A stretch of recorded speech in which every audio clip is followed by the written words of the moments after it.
and development of muscle and strength with animal protein. Tenfold for me. Pasta, egg whites, eggs, whole eggs, tuna, chicken, but I would find the round beef was my go-to.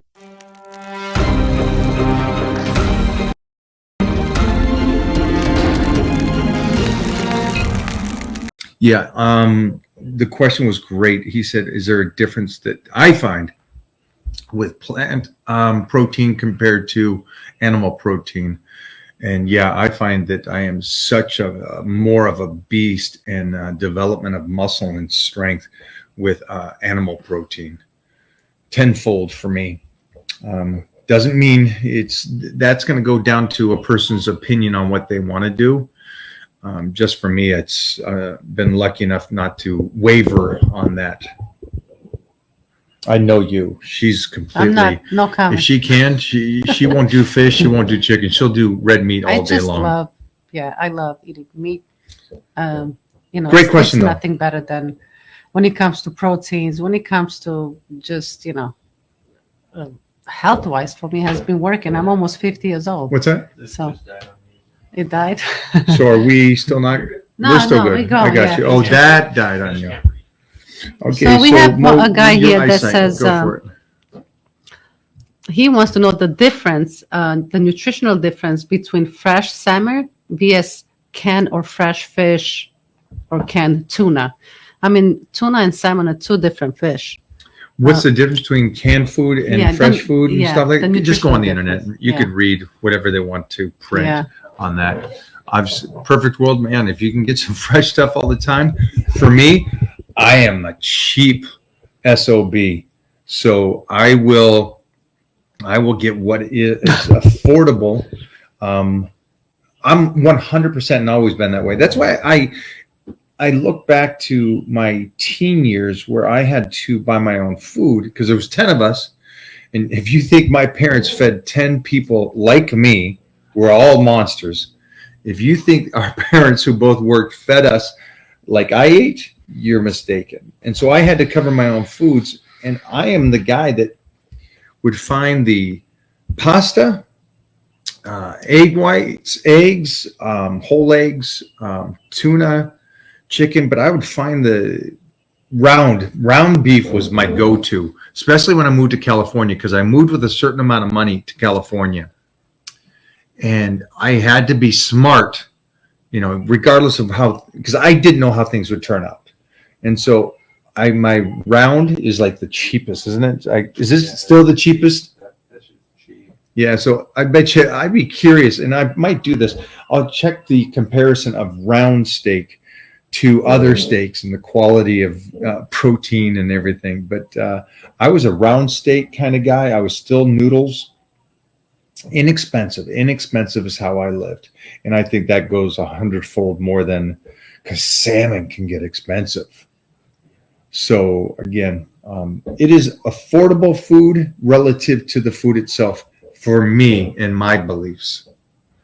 Do you have other training plans with Billy Gunn videos? You want to do more videos with him about training? I don't ever want to be around Billy Gunn again. I knew that answer. I did. I asked you on purpose. 100%. But Billy, come on. Yeah. Here's another 5 from Mark. How do you deal with haters? Oh, great question. So, I can't click. yeah. The question is, how do you deal with haters? And I hope you guys understand this. There's no such thing as haters. So let me explain. There's people you like the value of, right? And there's people that you believe in and go, wow, this guy's principles that he lives by. I value him and his opinion. And so for me, that's people like Frank Zane, Robbie Robinson, The Rock, John Cena. These guys, I value their opinions. And so those guys all send me messages throughout time and just say, keep kicking ass. You're an inspiration. You're pushing it. So that's a good thing, right? Then there's people, like you said, which would be considered, I think society would consider haters. Anybody that doesn't like you is a hater. Okay, well, you got to understand this. And I posted one today. I took a picture of a guy and put him on my page. You were looking at that. They're just like, posting, so we read it how it died. Yeah, and so it's a below average person who is very unattractive. And he's complaining about me. He doesn't like me. He calls me a tool, whatever it is. So that would be your guys' take on a hater. Except the problem is he doesn't even like himself. He doesn't like how he looks. He doesn't like his job, his family, his life, his mom. He doesn't like anything. And then he's complaining about me. So the reason why I say that's not a hater is because his opinion or my understanding of his beliefs is nobody I would listen to. He's nobody that I would go to. He's nobody that I would even care about. And I don't even know him. And so him disliking me does nothing to me because of the fact that he's not even a guy that's out there trying. Would it hurt if Robbie Robinson or Frank Zane or Arnold, who sends me great messages, would say, Mike's a lazy ass, I don't like him, he's a pain in the ass, he's a bad guy? That would hurt me. That would sting. That would sting because I put value on his opinion. And you respect them. And I respect them. Yeah. And so for guys like The Hobbit and Kenny KO and those other kind of guys, The Hobbit's the great guy. Listen, they haven't done anything with their own lives. And so there's nothing there for me to attach value to their opinions of me. It's like, dude, you so wish you weren't you. And so him talking bad about me, that's fine. And you guys, that should be everybody's protocol for all of you. It really should be. It should be if you don't value the guy, you don't know the guy, then it doesn't even matter what they say. And they're not haters. In the studies, I saw the study that almost 50% of people don't like their mothers. That's crazy to me. That's very sad. That's a very sad study. And I don't know where that study came from, and I'll double check that. Wow. But it's so sad. I wouldn't even I know love what my to do mom. with myself. I've lost my mom in time, but I loved her. And I couldn't fathom a person's personality or what they did to make that so. But 50%? So how could I hope that everybody likes me if 50% of society doesn't even like their mom? So that's the main thing here. Don't worry about haters. Don't worry about that kind of stuff. You got to do you. And at the end of the day, even if Arnold said something about me or Robbie Robinson or Frank Zane, I still got to push forward. I still got to live my dream. And so it shouldn't hurt you like I see that it does to people.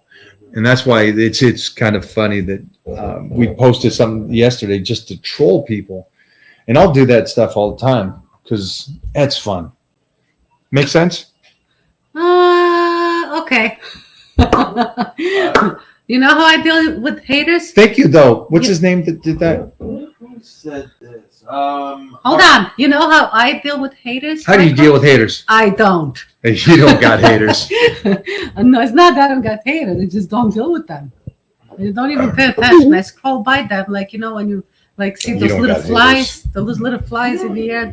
That's Gnats. Yeah. So we have a guy here. I just put him up there. We will see you at Fitness 1440 in Arizona. That's correct. In Gilbert, Arizona. Is looking forward to meet us. So to meet you. But yeah, we'll be in Arizona, guys. Here I love it. On the 29th. Hey, next weekend I will be in San Jose. Is that right? We're gonna be in San Jose. Yes, that's at correct. the Evo convention. We're going to be doing a lecture. It's this Legends lecture. So please come by the expo, say hi, ask your questions there. It'll be me with my boy Danny Hester, Chris Cormier, Sean Ray will be there, Samir Banut. So it's going to be a freaking fun expo, and I think Victor Martinez as well. Oh, is he? I think that is the game plan. Wow. Another 5 here. Who's it from, so I can say his name? Ryan Cobb. Ryan Cobb. You're the man, Mike. I want to know, what is your favorite exercise? Wow, what is my favorite exercise? Squats. Boom. Yeah, Nice one. yeah. It's just if I'm an Aquarius, So I like making things hard on myself. And so squats is the hardest thing there is. And I try to make it I try to overcomplicate it. So when I simplify it, I just explode. But squats, thank you for the question. And I think the person's name before that with the motivation's name was Paul. I just wanted to give you a shout out. Thank you for the question. And the donation to the dogs. Here is another 5. Is the response back going, I understand about the haters? I haven't seen it. Okay. All right. You're funny. The response back. 5 from Michael Bernard. How much are you enjoying the Baby Don't Hurt Me meme? Absolutely. Oh man, I absolutely. How funny is that? I love it. I love it. it is hilarious. It's hilarious. It is absolutely hilarious. I get surprised because as soon as I think I've seen the funniest one, another one pops up. Yeah, I agree with that. I mean, there's some videos. These people that Dictionary. They went deep. One. Is that what the dictionary? They went deep to actually find videos. I saw one yesterday that I freaking loved. They said, please recycle all your bottles. Oh, yeah. And then it shows this mannequin of water bottles, and he slowly turns, and it's my face on the mannequin, and it's all full of water bottles. I think that's just, first of all, somebody actually made that. It's creative. And so creative. Yeah. Teacher, show me your dictionary. Kid named Shanary. And then I've seen these ones also that I can really appreciate because I dabble as an artist. I did a lot when I was a kid. I haven't done it in decades. Definitely in 10 years, because I don't see shit. Well, you've seen some of my artwork. Yeah, but I'm not. I don't see it going. You said it's yours, but is it though? Oh, that's a good point. I went somewhere else with that. But that being said, the artists that do the sketches and put the music to it, I really appreciate that stuff. We're just talking about your family and mine, but how creative everybody was in your family, right? And we said that Titan's got to pick something from both sides of family because yours had like music and our family was very music based. 3 of them were in bands. Yeah, my brother John, who's the oldest, was in a band that really hit well in Washington called Phase. Joe's still playing and released an album. Yeah. Katie did a stand-up or something, not stand-up. Katie is theatrics. She's she is theatrics. Yeah, she is. But she performed in Washington, and then my sister Rose also. So it's a very musical family and artistic family as well. Yeah. I did not get into the music as much as I did the artist. That was my pull. Mom always wanted me to be a piano player because those fingers. They reach. She was a piano teacher, right? She was a piano teacher. Yeah. And again, she was an author and writer. Yeah. I don't know how we're related to this one. You ready for this? A great cousin is Thoreau, the famous writer-poet. So that was a crazy cool thing to the O'Hearn, our clan, and the Cassidy clan, because that's the other side. 5 from Mark. Marky. Mark, are you going to compete in anything, Mike? Your physique is just insane. Enjoy your vids. Man, you know your shit. Much aloha to you both. Thank you, Mark. I appreciate that, my man. I just competed in a movie and a TV show. That's where this body's airing. Yeah. Just for the idea of competing, I already dominated. I already won the universe, Mr. World, Mr. International, Mr. USA. I dominated that stuff. You've got to, or at least I've got to, after I dominate something like that to that level, I got to move on to the next goal. We have one life, and I am not going to use it all up on just getting on stage. So that is a fact right there. Belver wants to know, what do you think of weighted pull-ups and dips in bodybuilding? Oh, yeah. Much of these calisthenics guys look insane just doing such basics.